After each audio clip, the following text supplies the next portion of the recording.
नमस्कार, मेधेज astro channel पे मेधेज परिवार और संस्कार में आप सबका स्वागत है। आज के पंचांग की हम लोग बात करते हैं 13 दिसंबर 2025 दिन शनिवार। तिथि श्री मापनोती, तिथि है नौमी। नौमी एक रिक्ता तिथि होती है जो कि शनिदेव के अनुसार फल देती है, जिसकी क्वालिटी इज लाइक सैटर्न और इफेक्ट जो है इसका क्वांटिटी या subject is detailing is like Mars. तो शनि देव कॉज है और इफेक्ट है मार्स। और वर्तमान में गोचर में शनिदेव मंगल को देख रहे हैं और मंगल शनिदेव को देख रहे हैं। परस्पर दृष्टि संबंध बना हुआ है। ये एक प्रकार से जादूगरी का योग है। जादूगरी से चीजों को बिगड़ जाने का, जादूगरी से चीजों को बन जाने का योग है। क्यों? क्योंकि Saturn is strategy and Mars is speed. अगर कॉज इज, सोचिए the cause if it is strategy, through strategy you have to handle speed. ये इस रिक्ता तिथि, जनरली रिक्ता तिथि एम्प्टीनेस का एहसास दिलाती है, मगर उस एम्प्टीनेस को अगर एक्सेप्ट कर लें आप, शून्यता को एक्सेप्ट कर लें, एम्प्टीनेस वेयर, एम्प्टीनेस जहां पे चंद्रमा है कुंडली में। तो ये नौमी तिथि मिक्स्ड है। अगर नॉर्मल आप ज्योतिषी नियमों से देखेंगे तो डरने वाली बात है, इट इज डेंजरस, क्योंकि शनिवार का दिन है और नौमी तिथि है। नौमी तिथि का कॉज इज ऑल्सो सैटर्न, तो हुआ तो ये सिद्ध योग। मगर अभी आगे आप इसके देखेंगे तो हस्त नक्षत्र है। शनिवार को हस्त नक्षत्र is very very transformative. It will definitely and something and begin something. तो तिथि श्री मापनोती, तिथि श्री प्रदान करती है। मतलब आपकी जो श्री है वो सिद्ध हो सकती है आज। मतलब आपकी सक्सेस कैन बी अकम्प्लिश्ड और फाइनलाइज्ड टुडे।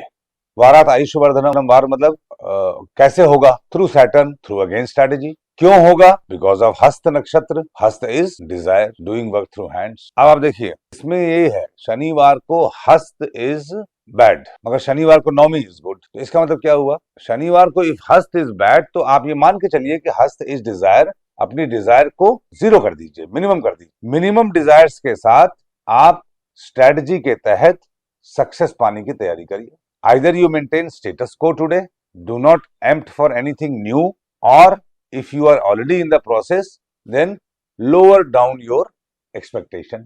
इस तरीके से पंचांग के अनुसार दिन जीने का हुआ। जब हस्त नक्षत्र होता है, हस्त इज हैंड्स, गायत्री मंत्र है। हस्त इज छठा राशि, कन्या राशि के बीच में आता है। हस्त नक्षत्र पूरा पड़ता है। मैंने बताया था किसी राशि के बीच में पड़ने वाला नक्षत्र सबसे ज्यादा कार्मिक होता है। तो बिकॉज ऑफ हस्त ओनली वी आर बॉर्न, कन्या राशि है ना, बाधक भाव है छठा भाव।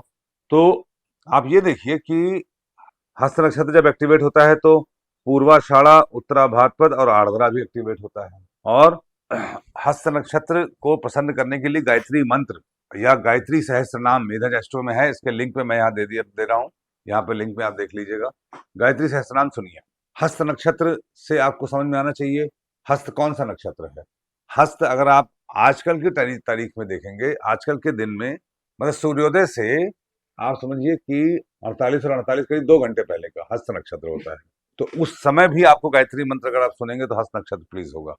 ऐसे आप जोड़िए, मतलब देखिए जो मैंने आपको 2 घटी मुहूर्त बताया था, वो 2 घटी मुहूर्त ही जीवन का सबसे बड़ा रहस्य है और उसके अनुसार जीवन जीना ही सबसे बड़ा रहस्य है। अभी उस पर बात करता हूं मैं। तो हस्त नक्षत्र में 5 तारे होते हैं, त्रयंगमुखी है। 5 तारे मतलब की नंबर इज 5। 5 दिन में घटना रिपीट होगी, या 5 दिन बाद रिजल्ट आएगा, या 5 महीने में फिर से काम होगा वही जो आज होगा, या 5 इज द नंबर। कोई आज के दिन घर से बाहर जाएगा तो 5 दिन में वापस आएगा, खो जाएगा तो 5 दिन में मिल जाएगा, कितनी दूर गया है तो 5 शहर दूर गया है। 5 इज द की। जो स्टार्स होते हैं उसके वेरियस एप्लीकेशन से जितने भी आप चाहें उतने ले सकते हैं। ज्योतिष में देखिए ऋषियों ने हम लोग को कोड दिया है, उसको, ये सब कोड्स हैं जो बात हो रही है। नौमी, हस्त नक्षत्र, वार, ये कोड है। इस कोड को आप डिकोड करके अपने जीवन शैली को हमको इंप्रूव करना है। योगात रोग निवारण योग है आयुष्मान योग। आयुष्मान योग बहुत अच्छा योग होता है, कृतिका नक्षत्र में पड़ता है, बड़ा शुभ नक्षत्र है। केतु इसके स्वामी है, केतु वर्तमान में सिंह है। और वैसे भी आज केतु देखिए नौमी तिथि है तो सिंह और वृश्चिक दग्ध हो जाती है, और सिंह राशि में केतु हैं, तो केतु यहाँ पे भी है, केतु योग के भी स्वामी है। तो केतु 2 जगह मिल गए। जहाँ केतु 2 जगह मिल गए वो बड़ी बल्ले बल्ले वाली बात है। इसका मतलब केतु आ जाए तो आप समझिए जीवन आसान है। क्यों? डिटैच हो जाइए, इच्छा मत कीजिए और इंटेंट अच्छा कर लीजिए, आपको बहुत अच्छा रिजल्ट मिलेगा। राहु में प्रॉब्लम है क्योंकि राहु इज अनफिनिश्ड कर्मा। आदमी की डिजायर खत्म ही नहीं होती है, बढ़ती चली जाती है। चलिए, ये तो हो गया पंचांग के बारे में बात। आज वेद आप जोड़ लेंगे। वेद क्या है? हस्त, हस्त का वेद शतभिषा पे है। और लत्ता कहाँ है? हस्त, चित्रा, स्वाति, विशाखा, अनुराधा, ज्येष्ठा। ज्येष्ठा नक्षत्र में कोई प्लेनेट हो तो वहां पे लात है। सर्वतोभद्र। देखिए, ऋषि मुनियों का जो हम लोगों को कलयुग में दिया हुआ वरदान है, वो मेरे अनुसार 4-5 वरदान है उन्होंने दिए हैं, जो पंचांग के रूप में। हम लोगों को एक परंपरा शुरू करनी है, मैं तो फॉलो करता हूं, आप लोगों को भी करना है। What are you? आप कहेंगे माय नेम इज, जैसे मैं कहूं my name is Sameer Tripathi, I was born on this date. No, my name is Sameer Tripathi, my तिथि इज दिस, वार इज दिस, नक्षत्र इज दिस, योग इज दिस, करण इज दिस। ये कह के आप अपने आप से अपने आप को इंट्रोड्यूस कराइए। आप देखिए, आपसे आपका एक गाना है ना, हमको हम ही से मिला दो, तुमको तुम ही से मिला दो, तो आपको आपसे ये ही लाइन मिला देगी। You will reintroduce yourself to yourself when you introduce yourself like by saying I am so and so, my तिथि इज दिस, माई वार इज दिस, माई नक्षत्र इज दिस, माई योग is this, my करण is this. मैं आपको एक बार बताता हूँ, जैसे स्वामी विवेकानंद जी ने कहा कि ऑलवेज टेस्ट योर गुरु, मैं इस बात का बहुत स्ट्रॉन्ग बिलीवर हूँ।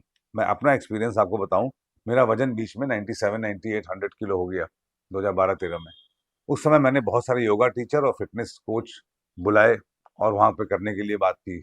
क्योंकि समय कम था मेरे पास, तो मैंने अपने पास से बुलाने की बात की पर्सनल कोचिंग के लिए। किसी का पेट निकला है, कोई खुद ही 100 मीटर नहीं दौड़ पा रहा है, किसी का यही दिमाग लगा हुआ है कि मैं इतनी बड़ी कंपनी चला रहा हूँ, तो इनके यहाँ ये सीवी लगा लें, तो उसकी नौकरी लगवा लें, तो अपने साले को लगवा लें, तो भतीजे को लगवा लें। तो फोकस क्या करेगा उस पर? फिर ज्योतिष पढ़ने के रास्ते में हम बहुत सारे टीचर से मिले। ये एक्सपीरियंस हमारा भी बड़ा ही मिक्स्ड रहा। हम तो प्यार से ज्ञान के बदले में सब कुछ देना चाह रहे हैं, और आपकी नज़र ही है सिर्फ एक ही चीज़ पे। कई सारे गुरुओं से मिला मैं आश्रम में, घूम फिर कर वही नज़र है कि हम इतनी बड़ी कंपनी के मालिक हैं, चेयरमैन हैं, इनसे ये काम ले लो, इनसे ये काम ले लो, फोकस ही नहीं है। ऑलवेज टेस्ट योर गुरु। आप जिसको फॉलो कर रहे हैं, पहले आप देखिए उसकी हैसियत क्या है पैसे में, वो आपसे क्या अपेक्षा रखता है, क्या वो पैसे मांग रहा है, क्या वो आपसे फेवर ले रहा है। ये कलयुग है, गुरु चेले के नाम से जाना जाएगा। वो फलाने मंत्री के गुरु हैं, वो फलाने मंत्री के गुरु हैं, वो इन आईएएस के गुरु हैं, वो मुख्यमंत्री जी के गुरु हैं। तो गुरु की पहचान चेले से होनी चाहिए। आप बताइए, क्या टीचर की पहचान स्टूडेंट से होनी चाहिए?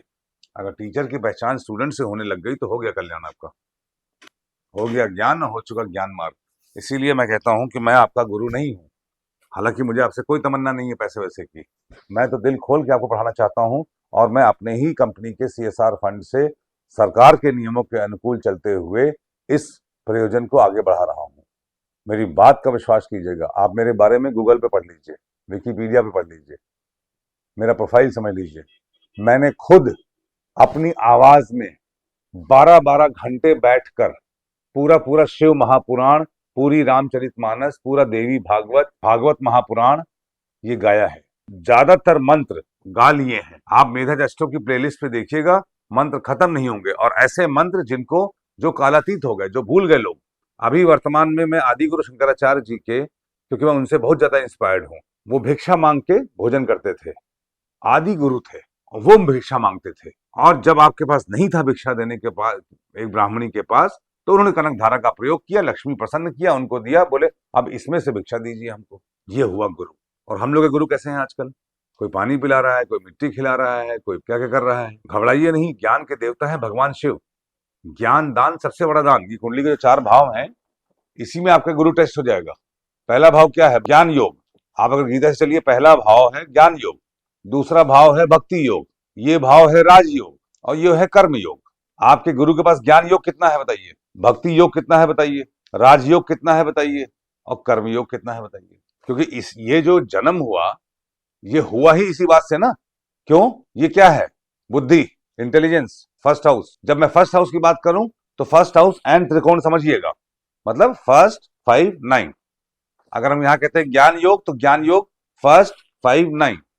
अगर हम कहते हैं भक्ति योग 4th हाउस, तो 4th 8th and 12th। Rajyoga 7th, इसके त्रिकोण में 3rd और 11th। कर्म योग 10th, 2nd एंड 6th। इसमें मैं किसी दिन समझाऊंगा आपको, अभी तो मैं बात की बात में बता रहा हूं आपको। तो हम सप्तऋषियों के लोग हैं, सप्तऋषियों की परंपरा को हम आगे बढ़ाना चाहते हैं। My name is so and so, my date of birth is this, my तिथि इज दिस, वार इज दिस, कालन इज दिस, पंचांग इज दिस। ये बोल के पंचांग के सारे उसके मतलब हमें मालूम है। That means we very well know कि हमारी श्री जो है वो नंदा में है कि भद्रा में है कि जया में है कि रिक्ता में है कि पूर्णा में है। हमारा जो वार है, हमारे डिजायर्स हैं, उसको कौन सा प्लैनेट गवर्न कर रहा है। हमारे जो सिंस हैं वो कौन सा नक्षत्र गवर्न कर रहा है। हमारे जो योग है, आकाशीय कृपा, वो किस प्रकार से है। हमारे जो करण है, कर्म है, what we are born to do is what. तो we must introduce ourselves, if even if not to anyone else, to ourselves at least. पहला वाला क्या है आपका? बुद्धि इस त्रिकोण में है, फर्स्ट 5 9। यहां पे क्या है? भक्ति 4 8 12। यहां पे क्या है? अगर बुद्धि से भक्ति आएगी, फिर भक्ति से वृद्धि आएगी। यहां पे राजयोग वृद्धि 7 11 3। फिर इससे आएगी सिद्धि 10th हाउस, कर्म। 10th house is inevitable Karma. 10th house में जो प्लैनेट हो या 10th हाउस से कोई ग्रह संबंध बनाए, वो काम होगा ही होगा। अगर मान लीजिए पंचम का भाव, पंचमेश भी यहाँ पे अस्त है, गुरु भी यहाँ पे अस्त है, मगर 10वें भाव में आ गए तो संतान होगी ही होगी। कोई भी प्लैनेट 10th हाउस से संबंध बना लेगा, काम होगा ही होगा। एनीवे, तो ये सब तो हम लोग दूसरी तरफ जा रहे हैं। मैं ये कहना चाह रहा हूं कि पंचांग में अब आप सीरियसली डूब जाइए। वेद आप जोड़ लेते हैं। वेद का मतलब आपको मालूम है, आगे वीडियो में मिल जाएगा, लिस्ट भी दे चुके हैं, लत्ता भी समझ गए। सर्वतोभद्र को और 2 घटी मुहूर्त पे आप 1 साल प्रैक्टिस करिए। फॉर एग्जाम्पल मैं बताता हूं आपको, 2 घटी मुहूर्त जो है वो सूर्योदय से अगले सूर्योदय के बीच में 30 मुहूर्त होते हैं। 15 सूर्योदय से सूर्यास्त के बीच में और सूर्यास्त से सूर्योदय के बीच में 15। तो ये हो गए 30 मुहूर्त। ठीक है, अब आप ये देख लीजिए कि उस मुहूर्त में, ये आपको कॉस्मिक इनसाइट पे मिलेगा और आपको जगन्नाथ हो रहा है मिलेगा और भी कहीं मिलेगा। ठीक है, पहला जब आप सुबह होती है सूर्योदय, तो पहले देखिए 48 मिनट का एक मुहूर्त होता है और एक मुहूर्त में 2 घटी होता है। 1 घटी 24 मिनट का होता है। 1 आवर जो है वो 2.5 घटी का होता है। 2 घटी और 30 पल का होता है।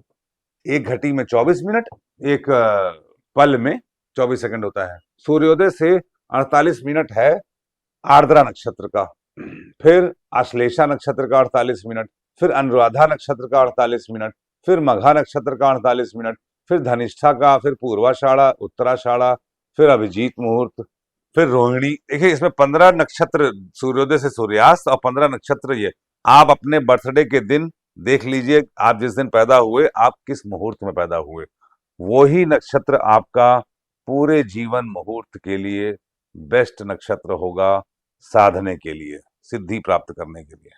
अब उसी नक्षत्र में आप इस्तेमाल कीजिए सारे नियमों का। सर्वतोभद्र का इस्तेमाल करिए। आप देखिए कि आप किस मुहूर्त में पैदा हुए, वो नक्षत्र किस दिशा का नक्षत्र है, बाकी उसके करस्पॉन्डिंग 3 दिशाओं के कौन से नक्षत्र हैं। आप ये देखिए कि आपके उस नक्षत्र में कौन सा प्लैनेट है, बाकी जो नक्षत्र हैं उनमें कौन सा प्लैनेट है। आपको ऐसा ऐसा रिविलेशन होगा, जीवन में आनंद आ जाएगा। इस पे एक दिन किसी दिन यूट्यूब पे लाइव वीडियो हम लोग कराया जाएगा, यूट्यूब लाइव, और उसमें डिटेल में थोड़ा केस समझाते हुए मैं बात करूंगा। हालांकि आप इसकी प्रैक्टिस अभी शुरू कर दीजिए, क्योंकि इसमें देने वाला ज्ञान कोई और नहीं है, इसी को एक्सप्लेन करना बाकी है। 2 घटी मुहूर्त में अपना आप समय देख लीजिए। आप जैसे कि अब चित्रा नक्षत्र में ब्रह्म मुहूर्त होता है। चित्रा के ठीक पहले होता है हस्त, और फिर होता है श्रवण, उसके पहले होता है पुष्य, उसके पहले होता है पुनर्वसु, उसके पहले होता है रात में रोहिणी, जो कि निश्चित काल होता है, सोने वाला होता है बस। तो आपको ये समझ में आएगा धीरे धीरे, अगर आप इस 2 घटी मुहूर्त के सारे नक्षत्रों को ऑब्जर्व करिए तो आप ये समझेंगे कि यार इसमें कोई सीक्वेंस तो है नहीं, मगर नक्षत्रों के ऑर्डर में सीक्वेंस है। जो मैंने कहानी सुनाई थी आपको नक्षत्रों की, आप इस सीक्वेंस को पकड़िएगा with respect to the sequence of नक्षत्र। अपने मुहूर्त जो है, मान लीजिए आपका जन्म 3:15 बजे का है, तो उस समय जनरली मूल नक्षत्र होता है। तो मूल नक्षत्र की कैरेक्टरिस्टिक आपके लाइफ में सबसे ज्यादा विद्यमान होगी। अब मूल नक्षत्र के रेफरेंस में आप चलना शुरू करिए। अगर आपका जन्म मूल नक्षत्र में हुआ है, मूल के मुहूर्त में हुआ है, तो आप उस वक्त मूल के करस्पॉन्डिंग सर्वतोभद्र में और कौन कौन से नक्षत्र जागृत हो रहे हैं ये लिस्ट बना लीजिए। उन नक्षत्रों में कौन प्लेनेट है वो आपके लिए सबसे इंपॉर्टेंट हो गए। इस तरीके से सर्वतोभद्र का इस्तेमाल 2 घड़ी मुहूर्त में कीजिए। मुहूर्ती निर्णय के बिना कोई गोचर मत देखिएगा। कोई भी ज्योतिष आपको बताए कि मंगल जा रहे हैं धनु में तो आग लग जाएगी तो ये हो जाएगा, बिल्कुल मत मानिएगा। अपनी कुंडली का मूर्ति निर्णय स्वयं करिए आप। अभी पिछले कुछ दिनों पहले मंगल गए धनु राशि में, पुनर्वसु नक्षत्र था, और वो पुनर्वसु नक्षत्र जो दूसरे चरण में था या तीसरे चरण में था जब गए, मतलब कहने का मतलब चंद्रमा मिथुन राशि में थे। अब चंद्रमा जब मिथुन राशि में थे और आपका नाम मान लीजिए रिक्की है, तो रिक्की नाम से तुला राशि हुई, तो तुला से मिथुन देखिए कितने हाउसेस दूर हुआ। तुला, वृश्चिक, धनु, मकर, कुंभ, मीन, मेष, वृषभ और धनु, 9 राशि हुई। तो फॉर्मूला क्या था? 1 पहले भाव, छठे और 11वें में स्वर्ण पाद, 2, 5, 9 भाव में रजत पाद, 3, 7, 10 में ताम्रपाद और 4, 8, 12 में लौह पाद। 4, 8, 12 सबसे कष्टकारी है। कोई प्लेनेट वक्री हो, अभी सूर्यदेव जाएंगे धनु राशि में, देखिए किस दिन जा रहे हैं, उस दिन चंद्रमा किस राशि में है, वो आपके जन्मस्थ चंद्रमा से या नाम की राशि से। अगर जन्मस्थ चंद्रमा की राशि आपको मालूम है तब तो बहुत अच्छी बात है, नहीं तो नाम की राशि से वो किस भाव में गए, किस पाद में गए, अगर ये आपको मालूम होगा तो बहुत मजा आ जाएगा। आपको क्लियर कट में मालूम जाएगा इसमें मुझे राजयोग मिलना है कि धन योग मिलना है, कि एफर्ट लगेगा कि पैसा मिलेगा। यहां से तो आपका पहला स्टेप हो गया। उसके बाद आप डिटेलिंग करिए कि चर में गए, कि स्थिर में गए, कि द्विस्वभाव में गए, इत्यादि इत्यादि। इसमें हम लोग आगे और बात करेंगे। दूसरा, बाधक भाव को हमेशा याद रखिए। जैसे मंगल गए धनु राशि में, तो धनु राशि द्विस्वभाव राशि है, उसका बाधक 7th भाव है, जो मैं पहले बता चुका हूं। बाधक और महाबाधक की लिस्ट दे चुका हूं मैं। देखिए, बाधक और महाबाधक, सर्वतोभद्र, मूर्ति निर्णय, 2 घटी मुहूर्त को तो आप साक्षात ईश्वर समझिएगा। जिस दिन आपने 2 घटी मुहूर्त को फॉलो करना शुरू किया, 24 घंटे में आपको संतरे के फांक की तरह जीवन के रहस्य खुलने शुरू हो जाएंगे। अभी जब मैं बात कर रहा हूं आपसे, या आप कोई बात कर रहे हैं किसी से, उस समय देखिए इस समय कौन सा 2 घटी मुहूर्त है। Please observe this for 60 days, like I said in yesterday's video, right diary, कि उन 2 घटी मुहूर्त में क्या हो रहा है लाइफ में। देखिएगा, वहां से परिवर्तन असली मायने में शुरू होगा। आपको कहीं बाहर जाने की जरूरत नहीं है, आपके अंदर का ही गुरु आपको समझा देगा। वो गुरु जो आपसे कोई अपेक्षा रखता हो, देखिए गुरु दक्षिणा देना एक अलग बात है। आपने किसी से ज्ञान लिया, उसको सर्वस्व गुरु दक्षिणा दे दिया, मगर गुरु का वसूली करना नहीं ठीक है। ये है, अगर कोई स्वेच्छा से दे रहा है खुशी खुशी तो ठीक है, मगर उसे बार्गेन करके नहीं कि 10,000 नहीं 50,000, 50,000 नहीं 1 लाख, ये तो सौदा है। फिर ज्ञान का सौदा नहीं होता है। और ऐसे ज्ञानियों से आपको कितना मिलना चाहिए, ये आपके अपने विवेक के ऊपर है। ये मैंने आपको पूर्वा फाल्गुनी की कहानी बताई थी ना, हर नक्षत्र में सारी कहानियां हैं। गाइड करने वाले दुर्योधन को शकुनी थे और अर्जुन को कृष्ण थे।